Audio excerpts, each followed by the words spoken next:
We are all well and deep into the second week of Intro to Philosophy, and I can see the stress in everyone's responses. So I am here to sort of be your cheerleader and tell you what's working and what maybe can be improved.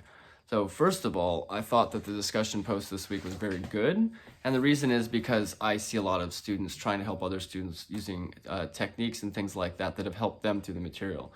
Now, if you haven't watched the video on strategic reading, this is probably the most helpful thing I can provide to you in a class that requires 20 hours of work per week. And that was no joke, was it? Yes.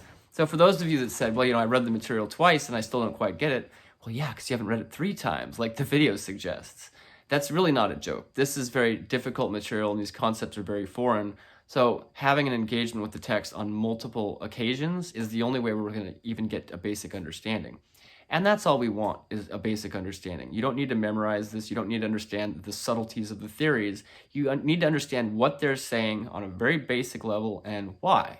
Now, why is, of course, the difficult part. So in the discussion post where people said, this was hard, I didn't get it, here's what I got from Plato's theory of forms. Hey, you got that there's a theory of forms, that there's 2 different realms that Plato's discussing, and that there are different kinds of objects in each of those realms, and that one of the realms depends upon the other in some way. You know what? Sounds like you get it. Now, what it means is one part, but why it's there is, of course, the second part. I'm going to briefly discuss that. Before we get there, in terms of reading strategies, that video it's really important to understand why we do that in philosophy. Now, this applies to every class you would ever take, and even some occupations, of course. We're in a place where we have no familiarity with the material. We're required to read quite a lot every week, and we're sort of required to produce something. Well, how are we expected to do that when we're talking about 30 to 60 pages of reading on really obscure concepts? Well, and this was pointed out by several students in the discussion, there's, again, tactics you can use. While, of course, you would read the material once, at least, to get a basic understanding and idea of the grounding of the work, when you're coming back to look at it, you already have hints about what to do. Print out the homework of questions, print out the prompts for the discussion, look at the things that are being asked of you. Any class that you're taking, if you have any indication of what the professor wants you to answer, wouldn't you start by focusing on that? This is just sort of the best strategy you can have. I don't review all of the material in the questions. That would just be kind of cruel, really cruel, actually. I ask you very specific questions about general concepts, but they're limited to, just a few ideas each week. So if you just have those in front of you, it keeps your mind very fresh about what I need to be looking at.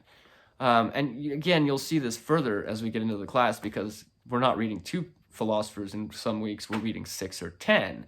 So why would you want to focus on all of them? Now, that's not to say don't read them, but don't read them 3 times. Read all of the material once, and then focus on the strategies you're going to use and employ to get the concepts you need to answer the questions. That is the best advice I can give. Luis, of course, said you should maybe have these right next to you when you're doing the reading, and I totally suggest that. You should write them on some form of paper and have it right in front of you, so that when you're lost in the depths of the theory of forms, you look at your paper and you're like, okay, this is what I need to answer about this. So all this other stuff that I'm not quite getting, I'm going to skip over it. Maybe when I'm intellectually curious and I have more free time, more than 20 hours, then I will come back and maybe give that a gander. But again, it's all about strategies. Now, there are 2 kinds of themes that have come up in the discussions, and I'd like to discuss these very briefly. They both have to do with the same thing. Reading Plato is hard. Why should we believe this theory? So there's 2 forms that this question kind of comes with. The first one is when we're talking about the form of something, let's say the form of beauty or the form of marriage, which was an example that students for some reason kept giving. Sure, whatever. Well, quote, who's to define what marriage or beauty are? Who's to define? What does that have to do with anything? Who's defining this? Okay, well, who cares? Does Plato care? Is there something about we need to vote on the definition of marriage? Is this a democratic thing we're talking about? No. That's not how the world functions. You're talking about, when you ask that question, and I'm not berating anybody here, I'm just saying this is kind of a place that we start with. when you ask a question like who's to decide what's beautiful or who's to decide what's right or anything like that, we're taking a very modern perspective on how things are determined. Now, the world doesn't care what you think about it. My favorite example, 2 + 2 = 4. The world doesn't care if you don't think that's true, because guess what? It is. Now, if we take that same reasoning and apply it to the Platonic forms, that's the same thing. So if we were to determine the form of beauty and we were able to define it and we had knowledge of it, someone came along and said, who are you to define beauty? The answer would be, well, I'm a philosopher and understand this, but that's not what a philosopher would do. That's the whole example of Socrates. That's not what we're doing here. This isn't something we're determining. It's something we're discovering. So understanding the nature of any of the forms, beauty, human, love, cylindrical object, whatever form you're talking about, the knowledge of the form in and of itself is already a problem. We don't make things up to fit, our conventions. So the way we think of the word marriage, for example, the concept of marriage, we think of it as a convention. Certain cultures do it in certain ways, and they determine what that word means. So maybe that's not a good example. Maybe you should be thinking more about the word like beauty. But then you get the problem of, well, beauty is in the eye of the beholder. So it's a purely subjective concept. And the way you define beauty and the way I define beauty is going to be different. Again, that has zero impact on what beauty is. You're talking about what we think beauty is. Plato's talking about the thing itself. So for him, things like beauty and even marriage are objective things that exist independently of what we think about them. The same way mountains and Mars and underwater, aquatic life exists regardless of what we think about them. They have a sort of real bearing on existence. They are a form of reality. So as much as we like to think that our opinions sort of explain the world and determine the world, this is not the case, and we need to get out of that. That's a very modern viewpoint. If you were to go to Plato and say, well, who determines what marriage is? He would look at you and say, I don't know. Depends on who you ask. It really isn't relevant. Our subjective understanding of the objective world only tells us part of the story, the part that we see. We want to talk about what the bigger picture is.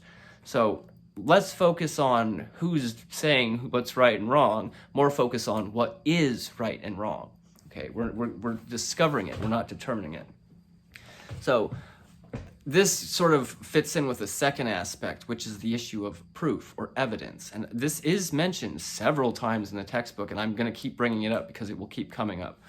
And in several of the discussion posts, this occurs. Well, I liked Plato's theory, but it was kind of like just made up or something like to that effect. Or why should I believe Plato? This is a weird theory and he just makes it up. He has no proof. Well, not to be a philosopher about it, but what do you mean by proof? If you understand the theory, there's usually a reason that the theory exists the way it does. It's in more or less relevant terms, the best explanation for why something is the way it is. So if you think that Plato just pulled this out of a banana peel, we'll say, which my wife just gave me a dirty look. If you think that Plato just makes this up with no sort of regard for any reason as to why this specific theory is opposed to another theory, you may be missing the point. And each of the philosophers we read will have these sort of wild sci-fi ideas. So it's important for us to see what proof means in this. So what proof does Plato have for this theory?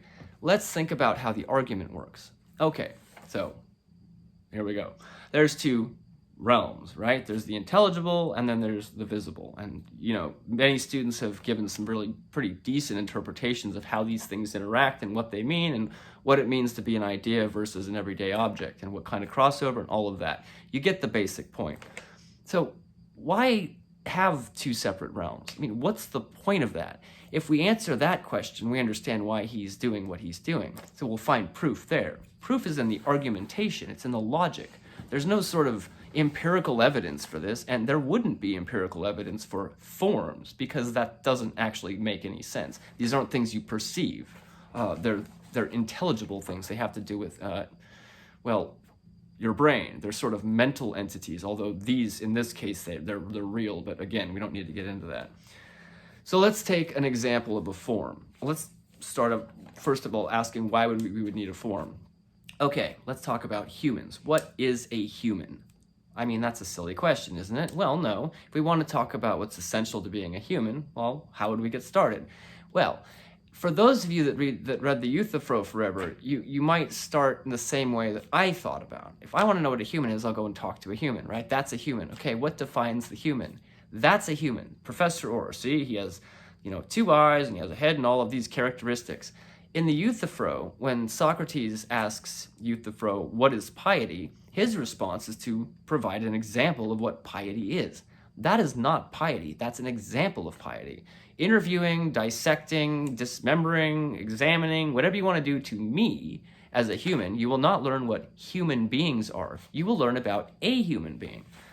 In order to understand the general concept or the form, we need to understand it in its abstract concept. So in modern science, we sort of examine a bunch of individuals and abstract from them in order to get a concept of the thing we're discussing. Plato here is not doing something totally different, except that it's not concerned with empirical evidence. He's just saying, let's say we have the Professor Orr is here and his wife is over there doing something. We have 2 humans, right? They're very different. They're different biologically, they're different intellectually, their personalities are very different. He's clearly has no sense of fashion, and she does. Her haircut's 1,000 times better, but he shaves his face and she doesn't. I mean, all of these sorts of things. We're very different, but we're also very similar because we're humans and there's certain things that we share. How can we account for something being the same but different? Well, that has to do with the form. The form allows us to do that. If we didn't have continuity, if we didn't have things that were similar with regards to specific individuals, then we wouldn't have any way of describing anything. So Plato says the best way to do that, this is the argument, this is where the proof is, the best way to do that is to posit a form of an ideal type. This is an essential to what it is to be a human. And that would include all kinds of characteristics, which we won't get into because there are, of course, a million ways to define that. And one of the problems is trying to figure out what the form actually is. That's why it's difficult.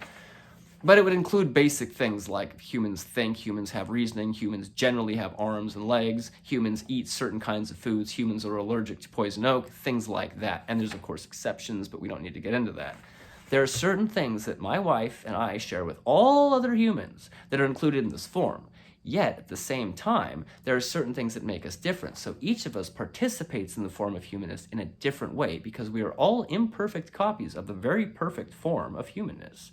So, the reason he posits this is because it allows us to talk about something, in this case, something eternal, the concept of human or the form of human. We can describe things that are not eternal. We can describe things that change all the time, that are very different and imperfect. Without the idea of humanness, without the form, it would be impossible for us to have any sort of knowledge of what human is. We would be describing individuals and they would not have any relation to other individuals. Guess what? The concept of relation is a form. So it has to do with how we know things.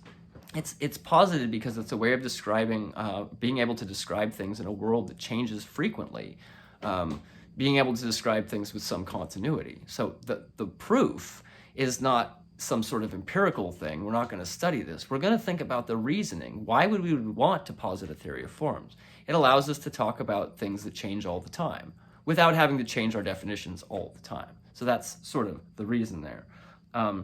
When we read these theories, there's always an underlying motivation asking why we would want to do that. Why would he describe it that way? Why would so-and-so have this crazy theory? Well, it's not so crazy because we're basically trying to look at things in a specific way.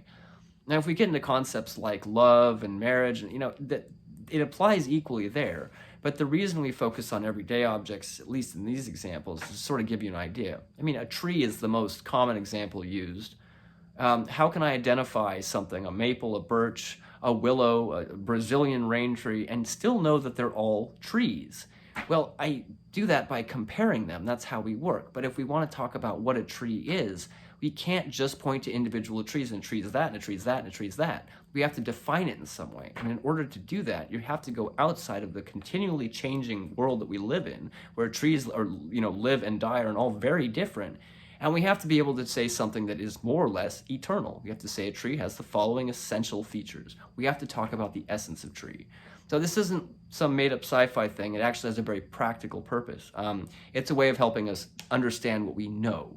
So if I want to say I know what a human is, I actually have to be able to describe things essential to a human, not just particular things that occur in my existence or your existence.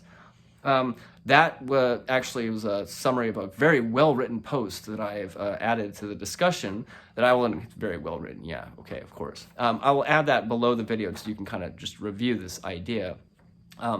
We can't be super dismissive immediately of these theories just because they're hard. That's just a cop-out. They're not just pulled out of thin air. There's really reasons that these that they come up with these thoughts. And for those of you that like, quote, hard evidence, just sit around and tool about your idea of what evidence is, because in theoretical disciplines, your evidence is based on calculations and logic, and that's exactly what's happening here. So we can disagree with Plato's theory of forms, but in order to do that, we have to sort of look to someone like Aristotle and see, well, what did he do instead? Because Aristotle, he understands the theory of the forms, but he doesn't give it this huge weight that Plato does. It's more related to the way we use language than anything, and I think some of you identified that. Yes, so there's that. There was one other point, but it seems to have escaped me at this moment. I think, in general, this will occur again and again. In terms of the difficulty with the readings, and every week is different. This first week is probably the hardest because of, second week. This week is probably the hardest because it's the Greeks and it's so far removed from us. But there was one student, and I'm sorry, I can't remember who, they pointed out very accurately, the reading was easier when I just sort of forgot about how I thought about the world around me. Like, I just dropped reality. Sure, I mean, it's not like you're losing your mind here. You're losing your presuppositions about how things work. Well, I mean, it doesn't make any sense that the intelligible world is more real than this. Well, why not? I mean, there are things that last forever are more real than things that don't. That should at least sort of, send off a little flag. But you got to suspend your beliefs, and you got to suspend your presuppositions, and you have to suspend your assumptions. And the suspension allows you to see things in a different way, even if it's absolutely insane. All right, I will check in again in, literally a couple of days for week 3.